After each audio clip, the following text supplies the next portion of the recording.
할렐루야. 네. 주님을 찬양합니다. 네. 오늘 그 말씀 제목이 고난이라는 제목인데요. 이 고난이라고 말할 때 참 그렇게 유쾌하지 않아요. 유쾌한 말들도 많잖아요. 뭐 즐거움, 만족, 행복, 뭐 이런 많은 이런 말도 있는데, 그럼에도 불구하고 우리가 인생을 사는 데 있어서 이 고난이라는 단어를 알 때 우리의 일생이 좀 풍요로워질 수 있고 여유와 만족이 있을 수 있습니다. 아멘. 사람이 땅에서 이렇게 인생을 산다는 게 쉽지가 않아요. 만만치가 않죠. 그냥 대강 살 수가 없어요. 사람은 울면서 태어나서 울면서 죽는다 그러잖아요. 인생은 고해와 같다 그러고 쓴 바다와 같다 그러는 거죠. 이 바다에 빠져갖고 그냥 쓴 바다에서 허우적거리는 거예요, 인생이. 제가 우리 그 집안에 한 분이 계셔가지고 입에 구강암이 왔어요. 그래서 한번 병문안을 갔는데 입이 이렇게 부어가지고 계속 그냥 눈물만 흘리시더라고요. 그러시다 돌아가시더라고요. 그래서 울면서 태어나서 울면서 가는 게 인생이다. 모세가 시편 90편에서 그렇게 말씀하죠. 인생의 연수가 70이고 좀 강건하면 80인데 수고와 슬픔뿐이라는 거예요. 왜 너무 이렇게 수고가 많고 또 왜 이렇게 슬픔이 많은지. 근데 우리가 날아가는데 인생이 날아가는 것처럼 빨리 달리는데 신속하게 날아간다는 거죠. 그래서 많은 역사적으로 그 철학자나 또는 신학자들이 왜 사람들에게 인생에는 고난이 있을까? 이거에 대해서 참 궁금해하고 연구도 많이 해보고 그랬는데 누구 한 사람 뚜렷하게 이렇다라고 답변을 하는 사람이 없어요. 근데 우리가 성경으로 돌아가 보면 이 고난과 우리 믿는 이들과의 관계를 알 수 있습니다. 이 고난은 누구에게나 다 옵니다. 믿는 사람이건 안 믿는 사람이고 누구에게나 고난이 다 있어요. 그죠? 근데 우리가 그 창세기로 돌아가 보면 하나님이 사람을 하나님의 형상과 모양대로 지었잖아요. 그러고는 이 사람을 어디다가 두시냐면 에덴 동산에다가 둡니다.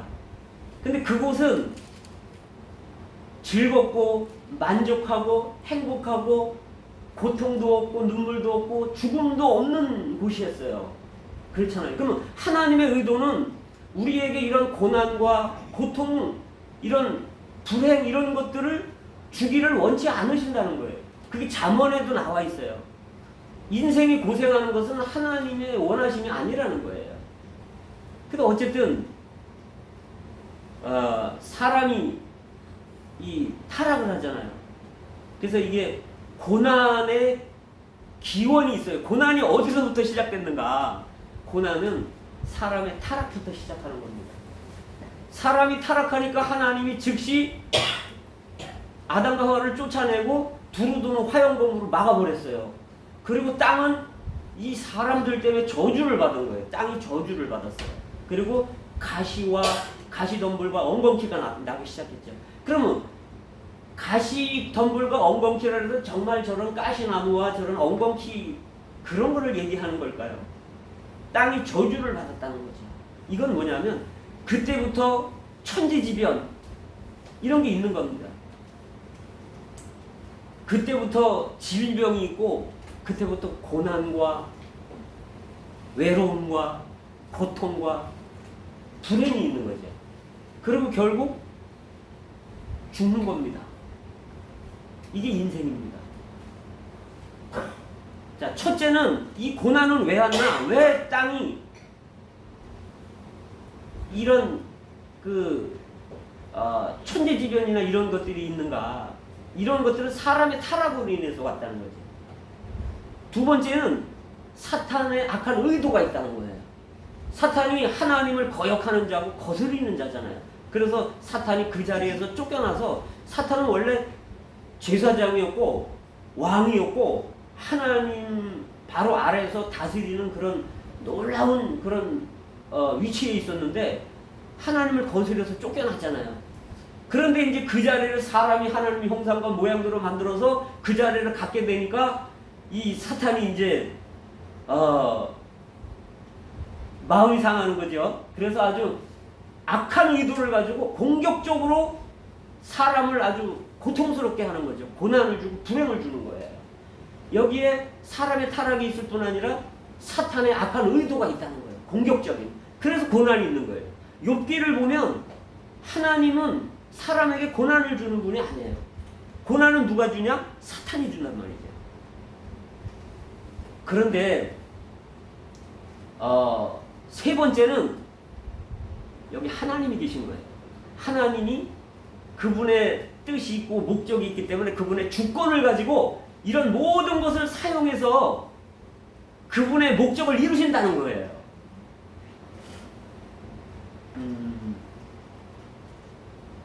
시편 기자가 이렇게 말을 했어요. 시편 119편에서 71절에서 이렇게 말해요.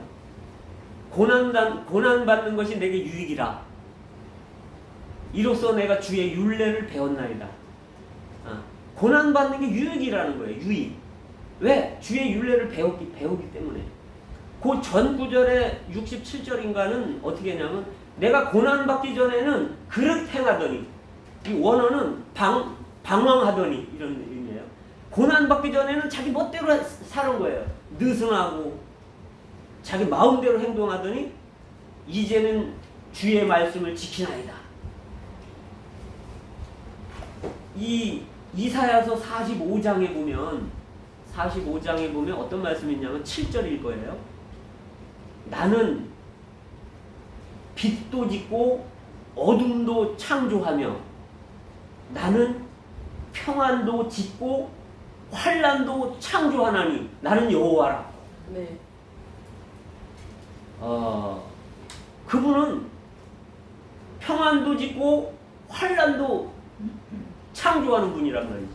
그래서 이런 분이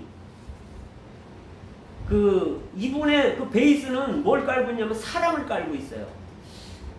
계시록 3장 19절에 보면 내가 사랑하는 자를 책망하고 징계하리라. 사랑하는 자를 징계한다는 거예요. 그분은 사랑하기 때문에 우리에게 고난을 주시는 거예요.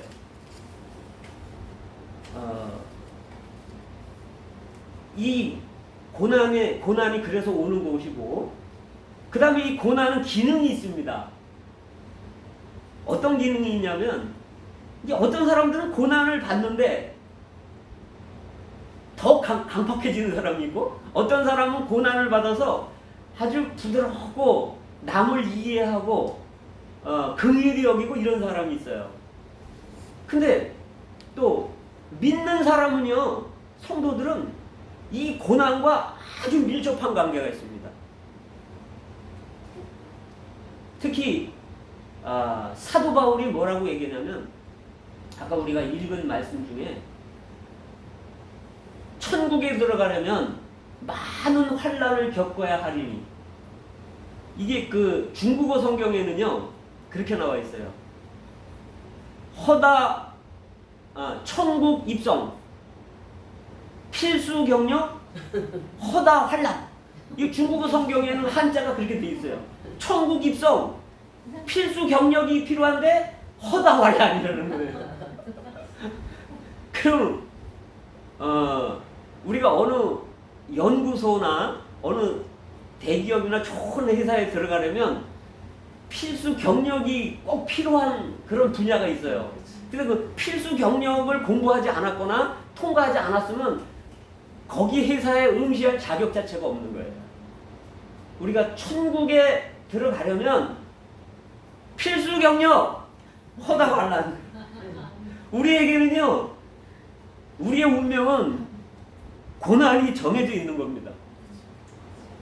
그 중에 이제 그 17세기에 1659년에 마담 귀욤이라는 자매님이 계셨어요. 천주교에. 근데 이분이 프랑스 사람인데 15살에 22살 나이 많은 남편하고 결혼을 했는데 15살에 결혼했는데 시어머니가 그렇게 미워하는 거야. 그리고 남편이 폭군이야. 그럼 그렇게 뚜뚜드러 패네. 그런데 아기를 낳는데 아기가 4살 때 죽었어요. 근데 이 여인은 그 신앙을 갖고 있는 하나님께 아주 하나님과 깊은 관계를 가진 사람이에요. 근데 남편이 일찍 죽어요. 그리고 이 마담 귀용이 얼굴이 너무 잘생겼어. 그런데 22살에 천연두가 걸렸어요. 근데 이 여인은 날마다 하루에 몇 시간씩 거울을 본다는 거예요. 자기 얼굴이 너무 이쁘니까. 아름답잖아. 감상하는 거예요. 그런데 시어머니가 이 천연두에 걸린 며느리를 치료를 못 받게 막아버리는 거예요. 그래서 결국 그 병을 이기고 일어났는데 보니까 얼굴이 그냥 완전 전쟁터가 돼버린 거예요. 완전 이게 얼었다 그러죠. 곰보라 그랬는데, 근데 이 여인은요 하나님께 감사하는 거예요. 즐거워. 왜? 그 자기 아름다운 얼굴 그 허영에서, 그 감사한 허영에서 벗어났다는 거예요. 그래서 이 여인은 아주 영적으로 굉장히 깊은 여인인데, 그 당시에 유명한 영적인 사람들이 그 자매님한테 와서 배웠어요. 근데 이 자매님이 모함을 받아서 감옥에 들어갔는데 책을 40권을 썼어요. 감옥도 4번을 들어갔어요. 뭐 이단이니 신비주의니 뭐 이래가지고 너무 주님과 가까이 있으니까 이 사탄이 막 시험을 하는 거예요. 그래서 그리고 찬송과 시를 900편을 줬어요. 근데 이 여인이 거기서 시은 시 중에 유명한 시가 있는데, 감옥에서 난 새장 속의 작은 새, 주님이 나를 여기 가뒀네. 이 여인은요 사람들이 모함해서 자기를 가뒀는데 주님이 가뒀다는 거예요. 아멘. 이것이 고난이 뭔지를 꿰뚫어 본 사람이에요. 아멘. 그래서 이분이 말하기를 뭐라고 얘기를 했냐면, 고난은 가면을 쓰고 오시는 하나님이다. 이렇게 말해요. 고난은 성육신 되신 하나님이다. 우리는 고난 뒤에 있는 하나님만 얻기를 원해요. 아멘. 아니요, 고난을 거쳐야 하나님을 얻을 수 있습니다. 아멘. 이 여인을 통해서 존 웨슬레가 굉장한 영향을 받았어요. 그 감리교가 지금 얼마나 미국에서 제일 크잖아요, 감리교가. 존 웨슬레도 고난 많이 받았죠. 아내가 그냥 존 웨슬레를 그냥 머리털을 다 잡아 뜯었다는 거예요. 그냥 방바닥에 그냥 수북하다는 거예요.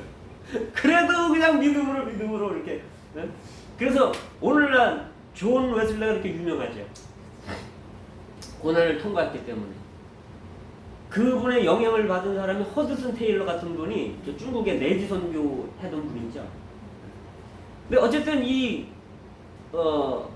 고난은 우리 믿는 이들과 너무 밀접한 관계가 있다는 거예요.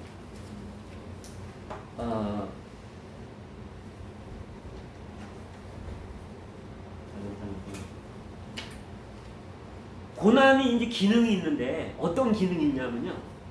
고난은 첫째 사람을 순수하게 하는 거예요. 순수하게. 그래서 우리가 주님을 영접했잖아요. 그런데 주님 아닌 것들이 너무 많아, 우리 속에. 죄, 자아, 육체, 뭐 어떤 정욕, 욕심들, 세상, 너무 많아, 하나님이 보실 때. 그래서 하나님은 이 고난을 통해서 사람을 순수하게 하는 거예요. 제가 예전에 워치만니라는 그 형제님 책을 봤는데, 그분이 폐병이 걸렸어요. 그래서 이제 거의 죽을 상황인데, 움직이도 못할 상황인데, 그 옆 동네에서 복음을 전하 달라고 그래가지고 이분이 일어나서 조금 가다가 전봇대를 붙들고 피를 토하고 그러면 또 조금 가다가 또 피를 토하고 전봇대를 붙잡고 이러면서 가서 복음을 전하는 거예요. 그런데 이분이 이제 집에 돌아와서 주님의 은혜로 이 폐가 치료가 됐어요. 근데 의사가 뭐라 그랬냐면 당신은 곧 뭐 3개월도 안 돼서 죽습니다. 그러면서 그 엑스레이를 하나 보여주는데 이 엑스레이는 당신보다 더 좋은 사람의 엑스레이였는데 그 사람 죽었습니다. 그럼 당신 죽습니다. 그런데 이분은 폐병에서 나서 치료받아서 살으신 거예요. 그리고 이분이 하시는 간증이 뭐냐면 그 폐병에서 고치고 나서 뭐냐면 나는 좀 더 순수해졌다. 이런 고난들이 우리를 순수하게 한다는 거예요. 아멘. 주님 아닌 것들을 다 제거한다는 거죠. 두 번째는 우리의 믿음을 실현하는 거죠.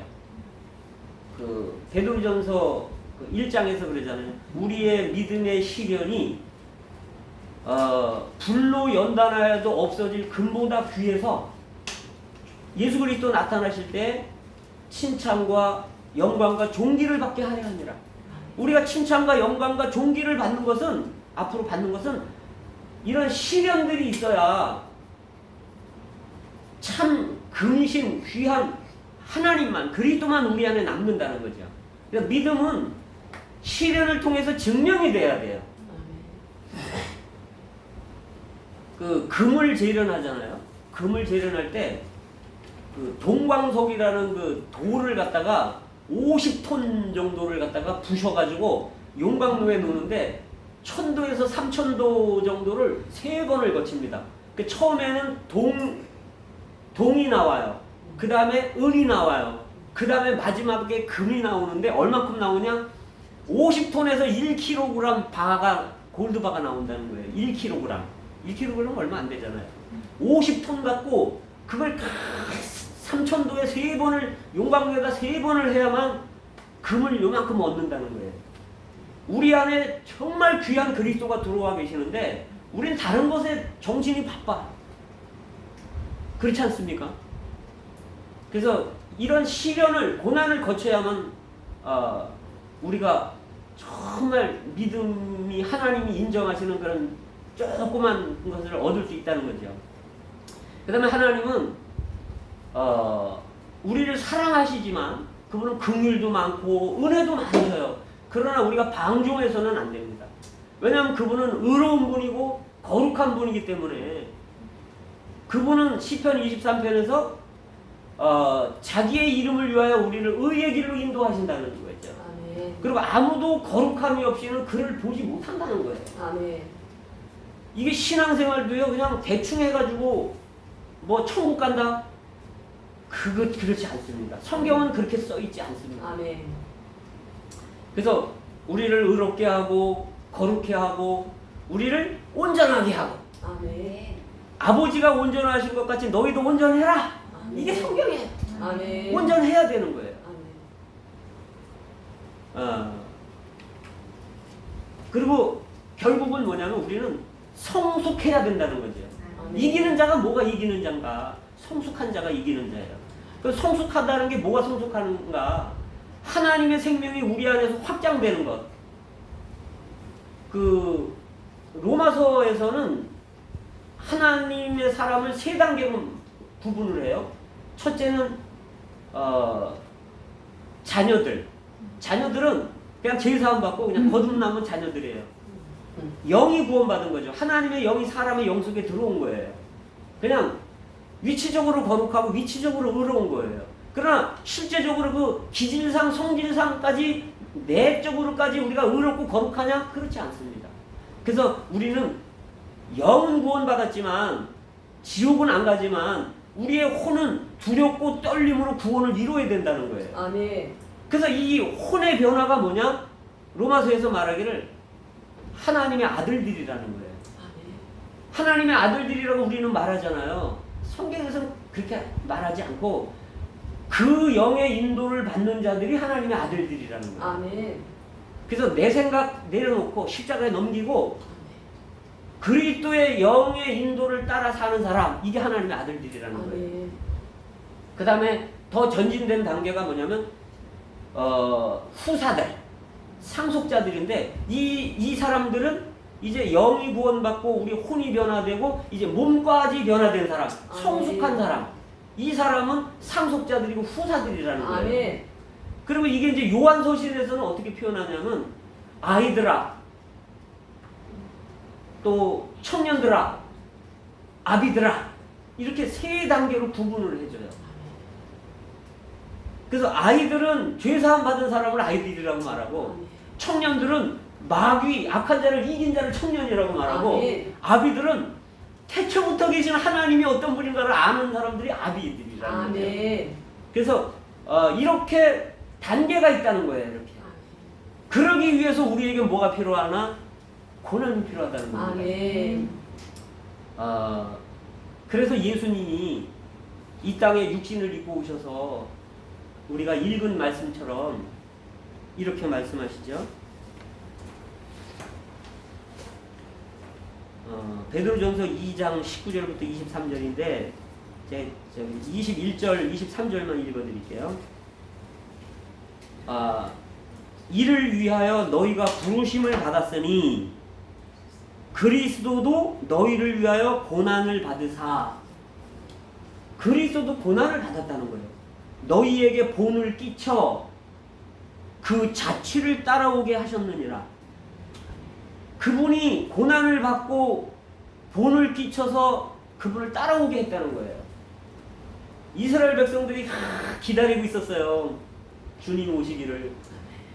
구세주 메시아. 근데 직접 주님이 오시니까 핍박이 시작되는 거죠. 그래서 말구 위에 태어나시고 어디 머물 곳도 없는 거야. 애굽으로 피신했다가 그냥 저 갈릴리 천한 데서 그냥 목수로 이렇게 일을 하시다가 그렇게 그냥 핍박받고 반대받고 배반당하고 결국은 십자가에 돌아가시는 거죠. 그래서 주님은 이렇게 말씀하세요. 히브리서 5장 8절 9절에서 그가 아들이시라도 받으신 고난으로 말미암아 순종함을 배워서 온전케 되었은즉, 그는 아들이시지만 고난을 통해서 순종함을 배우고 온전케 됐다는 거예요. 그럼 우리는 얼마나 더 고난이 필요하겠습니까? 그러니까 주님이 본을 보이셨고요. 사도 바울이 이렇게 말했습니다. 고린도후서 4장 17절에서 우리의 잠시 받는 환난에 경한 것이 지극히 크고 영원한 영광에 중한 것을 이루게 하려 하심이라. 우리가 받는 것은 잠시 받는 거라는 거죠. 우리의 잠시 받는 환난, 요거 경하다는 거예요. 가볍다는 거죠. 이 환난이 뭘 만들어내냐? 지극히 크고 영원한 영광에 중한 것을 이루게 한다는 거예요. 이런 환난, 이런 고난, 이런 것들이 영광을 만들어낸다는 거예요.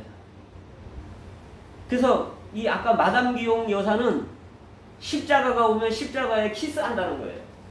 왜? 그것이 자기에게 유익을 주는 걸 알기 때문에. 사도 바울이 얼마나 많은 고난을 받았습니까? 그러면 이제 우리의 태도는 어떻게 해야 되냐? 고난이 올 때, 주님은 나를 사랑하시기 때문에 고난이 오는구나. 일단 고난이 오면 야고보가 이렇게 말하죠. 야고보 사도가 너희 중에 고난 받는 자가 있느냐? 저는 기도할 것이요. 아멘. 그러면 우리는 도망가야 됩니다. 고난이 오면 어디로 도망갈까요? 하나님께 도망가는 거예요. 아멘. 기도해야죠. 그러면 영 안으로 도망가고 은혜 안으로 도망가고 아멘. 하나님 품으로 도망가는 거예요. 아멘. 그러면 하나님이 알려주시는 거죠. 아멘. 이 환경은 네가 잘못해서 그런 거다. 아멘. 그 성경에 그런 말씀이 있어요. 자기가 잘못해갖고 환경을 겪으면서 하나님을 원망한대. 그건 또 다른 문제잖아요. 말씀 중에 그런 말씀이 있어요. 고린도후서 1장 4절에 보면 모든 고난 가운데서 우리를 위로하시는 하나님. 우리가 하나님께 나가면요, 우리가 고난이 있을 때 하나님께 나가면 그분도 고난을 받으신 분이기 때문에, 그분도 사람으로 살았기 때문에 우리를 긍휼히 여기고 체휼하시고 우리를 받아주신다는 거예요. 아멘. 제가 금요일 날 우리 저기 기도했잖아요. 저 시청교회에서. 근데 이제 무릎 꿇고 기도하는데 막 눈물이 비 오듯 쏟아지는 거예요. 근데 환상으로 보이는데 주님이 보좌에 앉아 계시는데 일어나가지고 내 손을 잡는 환상이 있어요. 아멘. 그래 내가 안다. 네 환경 다 안다. 네 환경 다 안다. 우리 뒤돌아보면, 우리 손을 가슴에 얹고 뒤를 돌아보면요, 파노라마처럼 지나가잖아요. 우리 고난 없는 사람이 어디 있습니까? 우리 많은 고난들을 통과했잖아요. 근데 저도 20대 때 고난이 왔는데, 그 호세아서 2장에 그런 말씀이 있어요. 내가 네 길을 가시로 막고, 네가 길을 찾지 못하게 내가 담으로 쌓아놨다. 이런 말씀이 있어요. 호세아 2장에. 주님은 길 아닌 곳으로 가려고 할 때 가시로 막고 담으로 길을 못 찾게 해놓은 거예요. 가면 찔리니까 못 가는 거예요. 난 가고 싶어. 그럼 못 가는 거예요. 담을 쳐져갖고 길이 안 보이는 거예요. 근데 제가 20대 때 보니까 사방으로 담으로 우겨 쌓여있는데 보이는 게 없어. 하늘밖에 안 보이더라고요. 그래갖고 그냥 내 스스로 그냥 예배당을 걸어가가지고 이제 신앙생활을 시작했습니다. 20대 때. 우리가 고난이 없으면 이게 주님 영접도 안 되고, 이게 믿음도 안 자라고, 영광도 없어요. 고난과 영광은요, 정비례합니다. 고난이 크면 클수록 영광도 큰 거예요. 아멘. 별이 많이 있지만 다 빛이 똑같지 않은 것처럼, 사도 바울의 영광과 뭐 일반 우리 같은 사람들의 영광은 또 다를 겁니다. 빛이 다를 거예요. 그래서 하나님은 우리가 고난받을 때 주님 품에 가서 기도하기를 원하시고, 기도할 때 주님이 우리를 위로하시고, 모든 환난 가운데서 위로하신다는 거예요. 그리고 이 받은 위로로 우리는 이제 성도들이 고난받을 때 그런 성도들을 찾아가서 또 위로해 주는 겁니다. 아멘. 그러기 위해서 우리에게 또 고난이 필요한 거예요. 아멘. 두 번째는, 고난당하면 우리의 태도는 기도해야 되고, 두 번째는 그럼 위로받게 되고, 그 다음에 베드로전서 5장 6절에는 하나님의 능하신 손 안에서 겸손하라. 아멘. 겸손하라. 이 교만하면 하나님이 가만 안 둡니다. 그냥 쳐버리시는 거예요. 아멘. 물은 높은 데서 낮은 데로 흐르지, 하나님의 은혜는요, 낮은 데로 흐르지 이 높은 데로 못 올라가. 안 올라가. 그래서 때가 되면 너희를 높이시리라. 아멘. 우리가 어떨 때 참 망신스럽고 막 참 비참하고 이럴 때가 있어요. 살다 보면. 그런데 그럴수록 하나님은 우리에게 겸손하라는 거예요. 그럼 아멘. 고난 있을 때 겸손하라. 아멘. 때가 되면 너희를 높이시리라. 아멘. 우리는 고난 있을 때 겸손할 필요가 있습니다. 아멘. 기도하고 겸손하고. 아멘. 그 다음에 로마서 12장 12절에 이런 말씀이 있어요. 환난 중에 참으며, 환난이 있는데 인내하라는 거예요. 농부가 그 열매를 얻기 위해서 그렇게 수고하고 인내하듯이 우리도 신앙생활 하는데 인내하라는 거예요. 환난 중에 참으며. 그 다음에 빌립보서 4장 4절에서는 주 안에서 항상 기뻐하라. 다시 말하노니 기뻐하라. 그 마태복음의 그 축복이 있죠. 그 8중 축복인가 9중 축복인가 있어요, 그죠? 그 마지막에 뭐라 그러냐면, 나를 인하여 너희를 핍박하고 욕하고 그렇게 하거든. 기뻐해라. 아멘. 왜? 하늘에서 상이 크기 때문이야. 아멘. 우리가 이 땅에서 고난받고 신앙생활하는 것 때문에 그렇게 할 때, 고난받을 때, 신앙생활 때문에 고난받을 때 기뻐하라는 거예요. 왜? 상이 크니까. 아멘. 그러니까 우리의 태도는 기뻐해야 된다는 거죠. 십자가에 입 맞추는 겁니다. 아멘. 근데 사도 바울이 골로새서 1장 24절에서 이렇게 말했어요. 이제 내가 너희를 위하여 받는 괴로움을 기뻐하고. 아니, 괴로움을 어떻게 기뻐합니까? 사도 바울은 고난이 뭔지를 꿰뚫어 본 사람이기 때문에 고난을 기뻐할 수 있는 거예요. 그래서 우리가 일생을 살아가면서 이 고난과 믿는 사람들의 관계가 어떤 거를 알게 되면 우리는 고난이 무섭지를 않고 고난을 피하지 않습니다. 아, 이것은 하나님의 손이구나. 제가 잘 기억은 안 나는데 예레미야 선지, 이사야 선지 그럴 거예요. 예레미야 같은데 너 저기 토기장이 가 토기를 빚고 있는데 한번 거기 내려가봐라. 그러니까 이 선지자가 내려가 보니까 토기장이가 거기서 토기를 빚고 있는 거예요. 근데 이게 자꾸 망가져. 그러면 또 다른 걸 만들고 자꾸 빚는 거예요. 토기장이가 저렇게 빚듯이 내가 너희를 빚는다는 거예요. 아멘. 그러니까 우리가 고난이 왔을 때는 하나님의 손이 나한테 와 있다는 거예요. 아멘. 우리를 하나님이 형상 만드시려고. 아멘. 그분의 상속자들, 후사들 만드시려고. 아멘. 그래서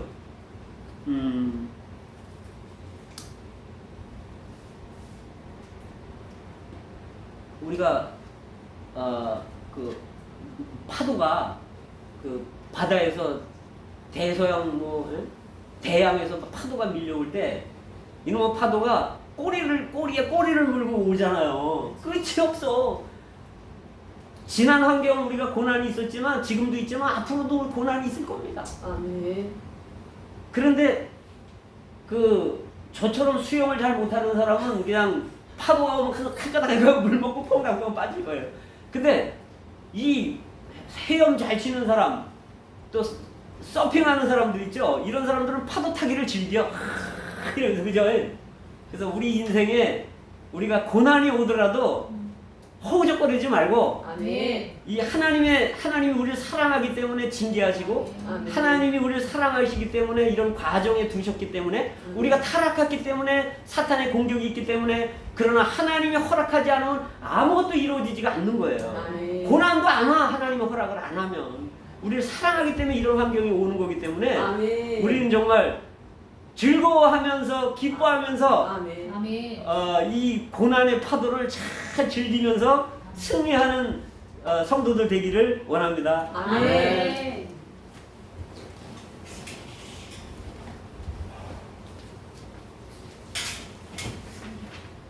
장금숙 권사님 나오셔서 봉헌해 주시고